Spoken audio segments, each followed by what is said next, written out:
Okay, so this week we're going to continue looking at the early dynastic period, and the object I want to focus on um, are these arm bones from possibly King or Pharaoh Djer.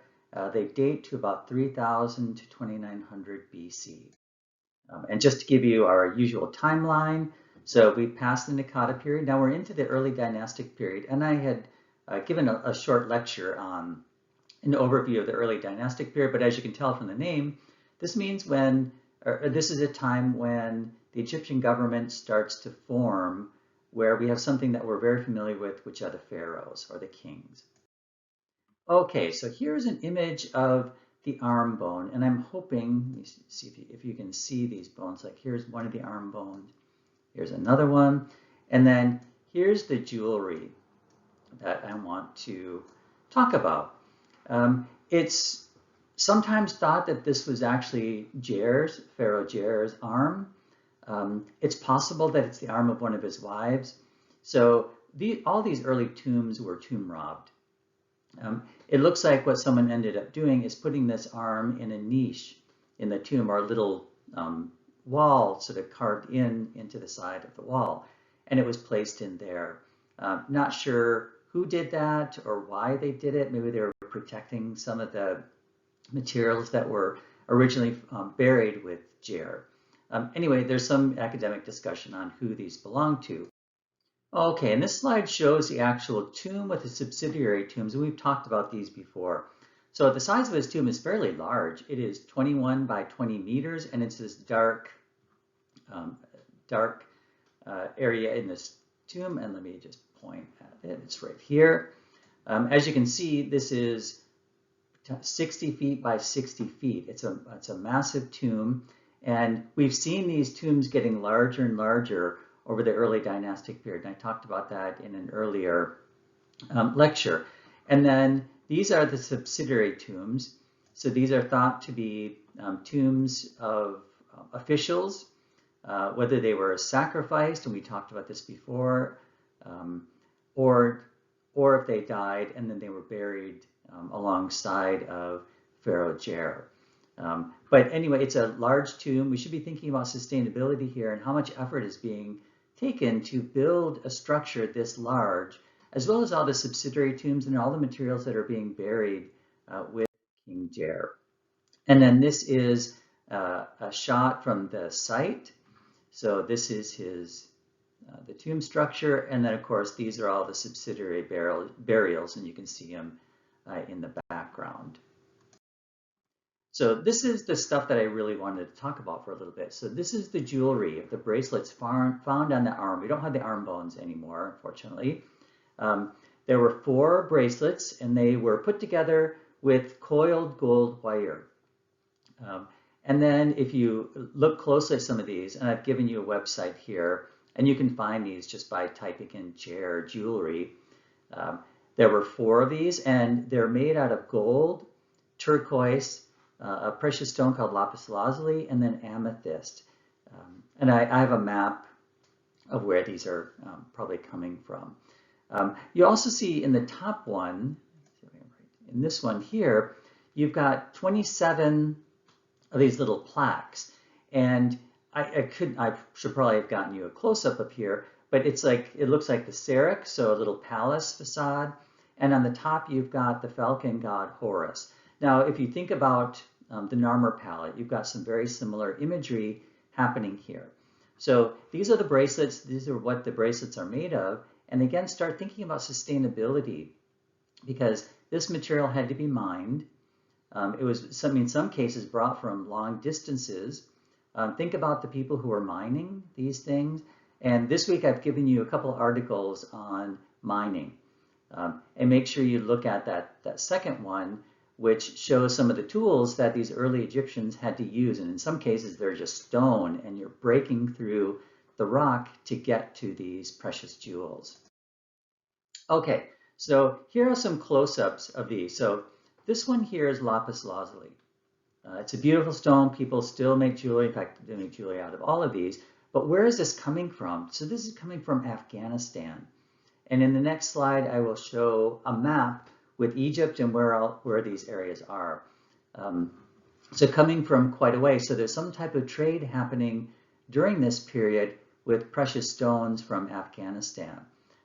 You've got gold. Now, this is not an actual gold nugget from Egypt. I was searching through the internet, and this is actually a gold nugget from Australia, but they still look the same.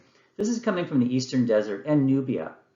We haven't talked about Nubia yet, but Nubia is found in the south. And again, make sure you read those articles on mining. You've got amethyst, which is coming from a southern part, of a city called Aswan, at a place called Wadi El Hudi. It turns out it's very rare to find amethyst this early on. It's very rare in the next time period we'll look at, which is the Old Kingdom. It becomes much more popular later on in the Middle Kingdom. So this is an early use of a rare precious stone. And then we've got turquoise from the Sinai Desert, and I give you the name of the mine where it is probably coming from at this period. And then here's a map. It's not the best map. I just put these arrows on here. But here's Afghanistan. You can see the little scale down at the bottom, how far things are coming from. So precious stones are coming from Afghanistan, and they're making their way into Egypt. And then I just put a little arrow here for where turquoise is coming from. So this is the Sinai Peninsula. This is the area where we're getting the amethyst from. And then in the south and in the eastern parts of the desert from Sudan, you're getting the gold.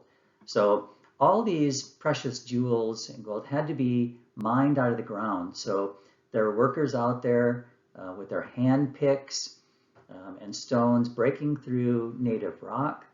And then it's all the material that needs to be reworked to make it look nice.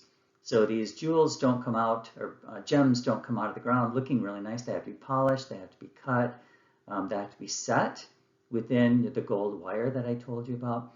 So there's a huge amount of effort to make these. And then think about what the Egyptians ended up doing with these. They buried them with the pharaoh, essentially taking them out of the economic system. Now, of course, we're talking about ancient Egypt, so this is really related to religious items that are being buried. The pharaoh, the idea is that he will wake up in the afterlife, if it's indeed his arm, or if his wife, she will wake up in the afterlife wearing this jewelry.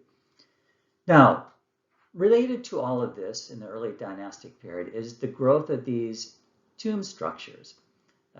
And here is a tomb of the next pharaoh, Djet.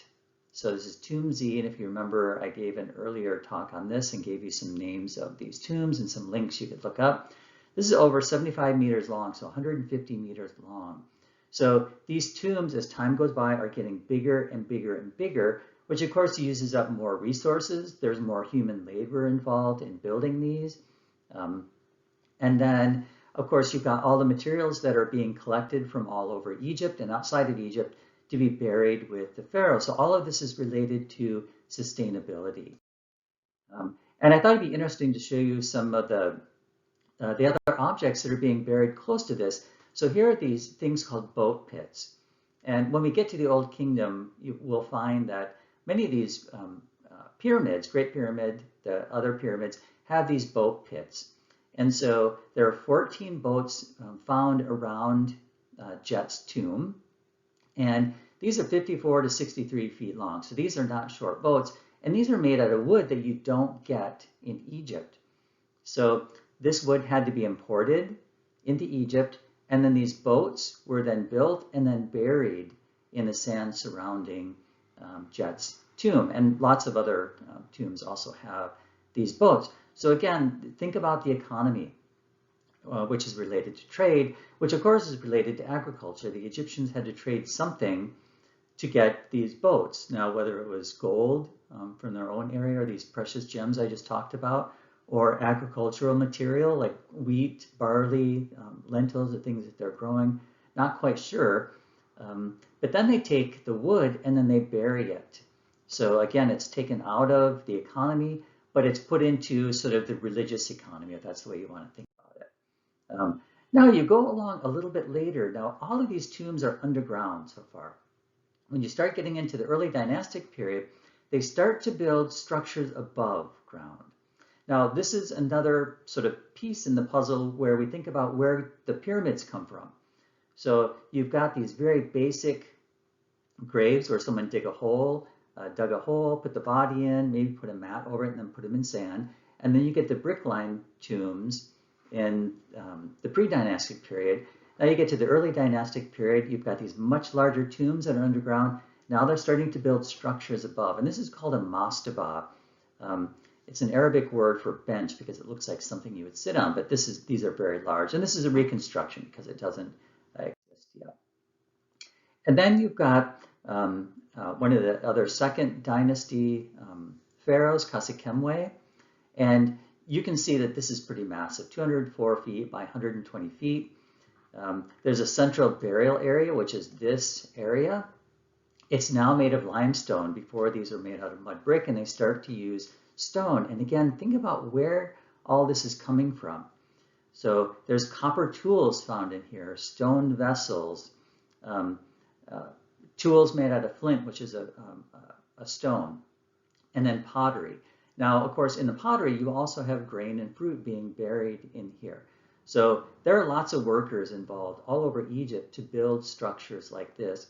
And we have to start thinking about sustainability in terms of the agriculture that's being grown, the human labor that's being used to build these particular structures. And of course, you can also think about religion and what it all means for ancient Egypt when you think about these tombs getting larger and larger and then structures being built above. I just wanted to show you this beautiful statue of Kasekmaw found in this area.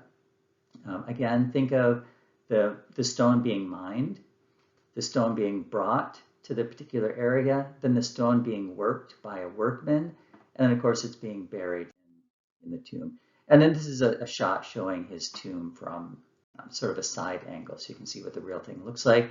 And then the main burial site is here. Here's some more objects from Kasekmaw's tomb. So you can see these are vases made out of carnelian and dolomite.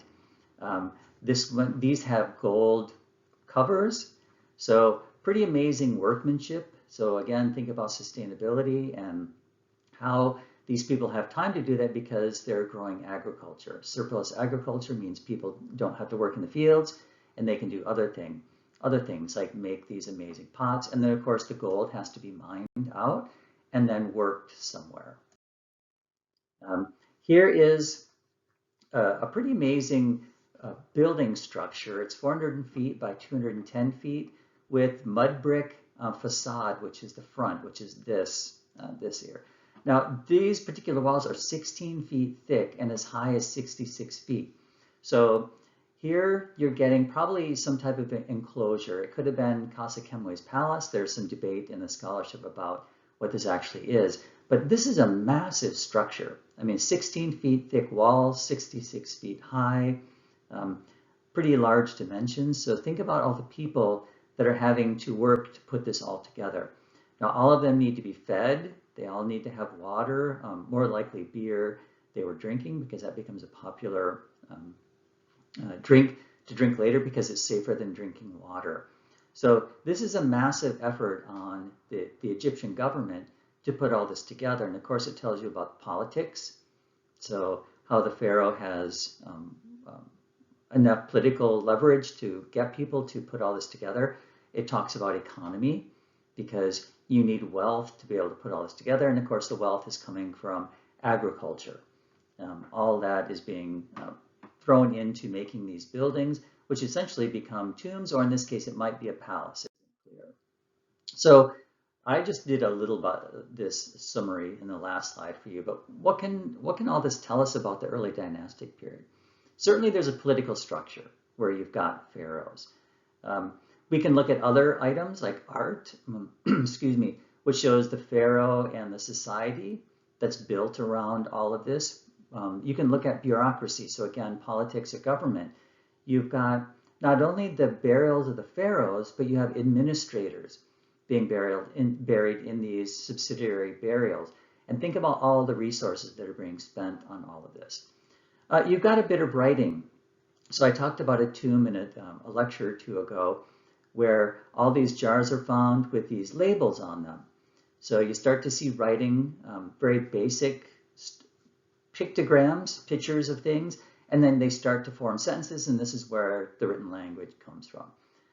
You can also look at trade or foreign relations because of all the materials found in the tombs. And then, of course, religion is really the whole cementing factor in all of this, because the pharaoh is not a living god, but a representation of the God on earth. And then, I've been mentioning this, all this relates to sustainability.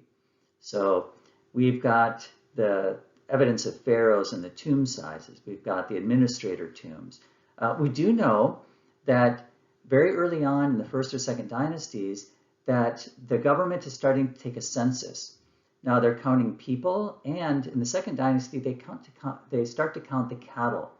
So the whole point of a census is to not just count the number of people who are living in a certain area, but it's to take into account the amount of agriculture, the amount of taxes you can collect. So they're starting to project forward about how much wealth they have. And it's the same reason that's done in this country. We use a little more demographic data than what was happening in ancient Egypt, but it's the same idea. The US government collects information on the census, and then they can figure out who's paying what in taxes next year or the following year. So Egypt is doing the same. You've got writing, which I already talked about, and then you've got trade, international relations, with importing all this material from Palestine, further away in Sumeria, Nubia, and we talked about the lapis lazuli coming from Afghanistan. Okay, so tying all this together, what do these arm bones tell us? Well, it's pretty much the same thing they've just been talking about. It can tell us about trade. It can tell us about art. It can tell us about agriculture, and they can tell us about political power happening in the early dynastic period.